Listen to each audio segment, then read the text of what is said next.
Bonne fête de l'Ascension à tous. Que célébrons-nous aujourd'hui? L'ascension fulgurante de l'intelligence artificielle, comme beaucoup d'experts dans le monde nous promettent que le monde sera tellement extraordinaire avec l'intelligence artificielle qui va tout gouverner. Et non, évidemment, nous célébrons l'ascension de Jésus, qui est un grand mystère. Alors, au lieu de mauvaises nouvelles ou de fake news, Jésus nous promet des bonnes nouvelles, good news. Au lieu de mirages et de rêves d'immortalité produits par le transhumanisme ou le post-humanisme, Jésus nous propose d'entrer dans la gloire du Père. C'est cela l'ascension. Jésus ne fait pas de fausses promesses. Il nous donne sa grâce. Nous rêvons de la divinisation de l'homme. Toujours l'homme a rêvé d'être divinisé, de développer ses capacités et de devenir un Dieu. Et bien voilà que Jésus nous promet que nous allons participer à la nature divine. C'est dans la deuxième épître de Saint Pierre. Donc nous allons être comme des dieux. Pas Dieu, mais comme des dieux, associés à sa divinisation à lui, en tant qu'homme qui est entré dans la gloire du Père.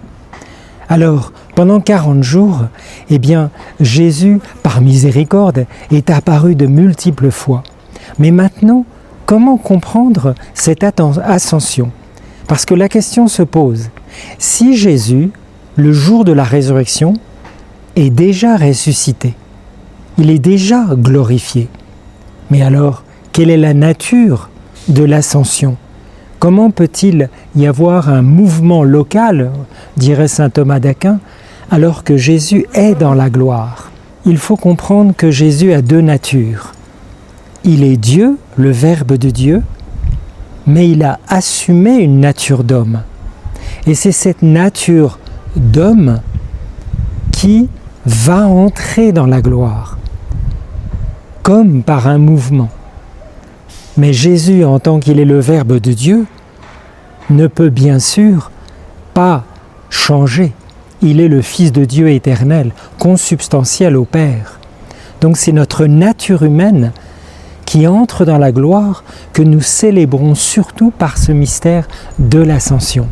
Alors si un enfant au catéchisme par exemple vous dit mais qu'est-ce que c'est que l'Ascension? Comment vous donnez les raisons à cet enfant ou ce catéchumène qui va vous demander pourquoi Jésus s'élève vers le ciel? Alors un petit mot d'abord sur la confusion des apôtres. Regardez la première lecture. Les apôtres sont là. Juste avant que Jésus s'élève vers le ciel, quelle est la question qu'ils posent à Jésus? Après 3 ans d'enseignement avec Jésus, il leur demande « Mais Seigneur, est-ce que c'est maintenant que tu vas restaurer le royaume d'Israël ?» Mais enfin, ils n'ont rien compris. Ils sont encore au niveau de ce qu'on appelle le messianisme temporel. Alors Jésus va restaurer le royaume d'Israël selon l'opinion et la vision, le concept des apôtres. Mais alors Judas, Philippe, Pierre, ils vont tous être les premiers ministres d'un nouveau royaume en Israël dont Jésus sera le chef. Mais Jésus n'a jamais prêché ça depuis 3 ans. Il a fait quoi? Il leur a parlé du Père.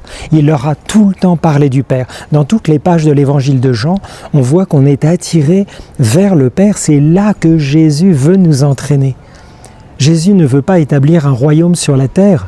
Il y a assez de royaumes comme ça. Il veut, mon royaume n'est pas de ce monde, il va dire à Pilate. Vous vous souvenez?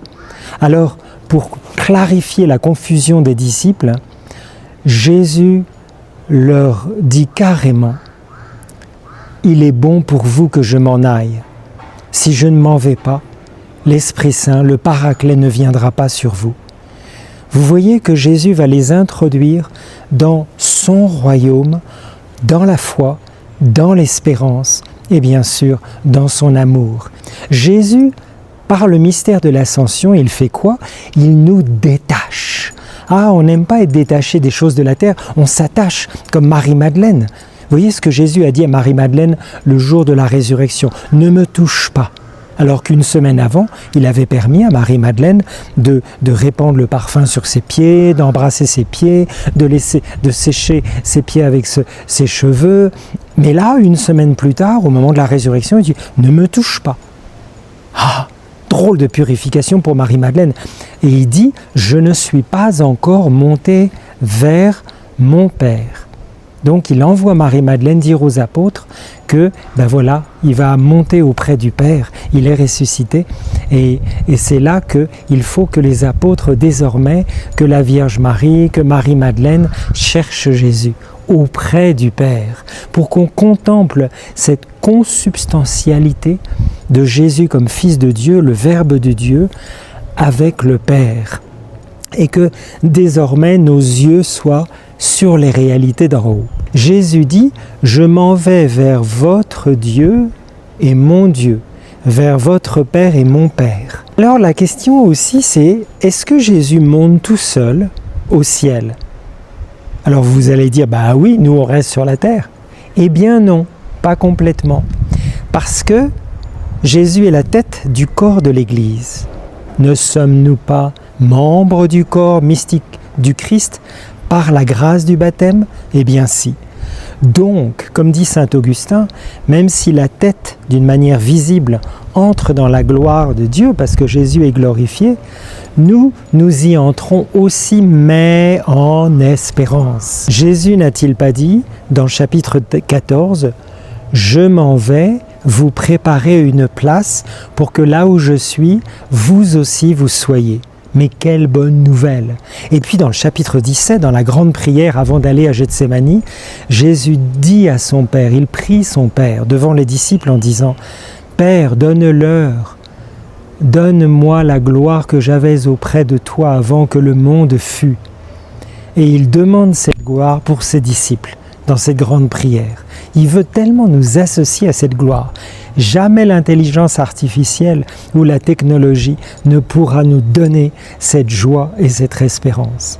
Donc, Jésus monte au ciel pour augmenter notre foi contemplative, chercher les réalités d'en haut.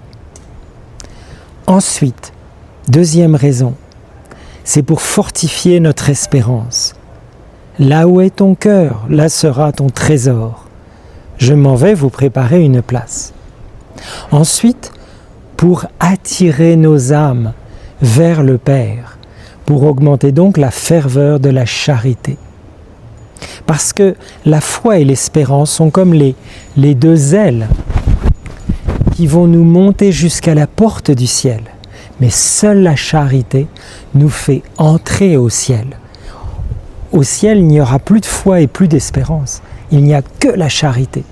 Donc tous nos efforts sur la terre pour nous aimer les uns les autres, pour passer du temps avec Jésus dans l'oraison, c'est ça qui va nous faire entrer au ciel. Ensuite, Jésus est un avocat auprès du Père pour tous les pécheurs que nous sommes. Donc, il va aussi au ciel pour intercéder pour nous. Réjouissez-vous parce que je m'en vais. Parce que si je ne m'en vais pas, je ne vous enverrai pas l'Esprit Saint. Et enfin, dernière question pour votre méditation. Comment la Sainte Vierge a vécu ces 10 jours de retraite au Cénacle avec les apôtres? Puisque Jésus, entre l'Ascension et la Pentecôte, leur a demandé de partir en retraite. Alors que pendant ce temps, toute cette semaine, on prie pour avoir les dons du Saint-Esprit. Le don de sagesse, le don d'intelligence, le don de science, le don de conseil, le don de crainte, le don de force. Vous voyez, tous ces dons qui vont nous aider à vivre non seulement en communion d'amour avec le Christ, mais aussi que ces dons nous permettent de nous donner pour que l'Église tout entière monte au ciel dans l'Esprit Saint et soit une autour de notre Saint-Père et une, qu'on soit un les uns avec les autres. Priez le Saint-Esprit tous les jours, matin et soir avant de vous coucher. Que Dieu vous bénisse.